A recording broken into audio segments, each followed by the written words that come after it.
कोयना धरण पाणलोट क्षेत्रात मुसळधार पाऊस। धरणातून विसर्ग वाढला असून धरणाचे दरवाजे 9 फुटाच्या वर उचलण्यात आले आहेत।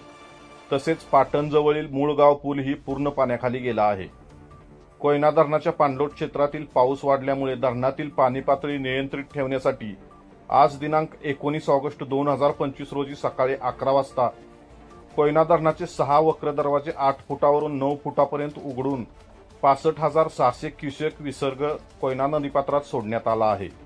कोयना धरण पायथा विद्युतगृहाचे दोन्ही युनिट सुरू असून त्याद्वारे 2100 क्युसेक विसर्ग सुरू आहे।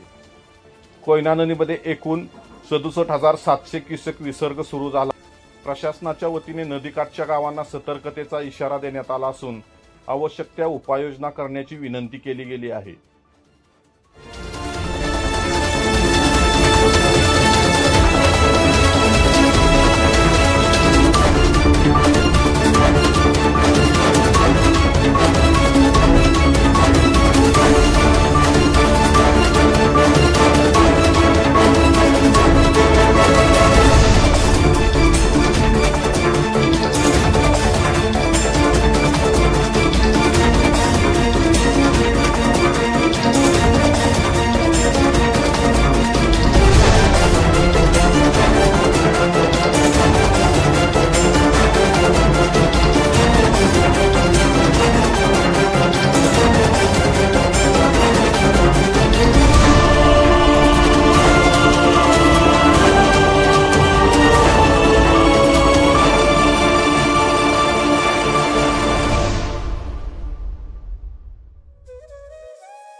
अशाच नवनवीन अपडेटसाठी आमच्या खबर गावाकडची या चॅनेलला सबस्क्राइब करा, आमचे व्हिडिओ लाईक करा आणि शेअर करा।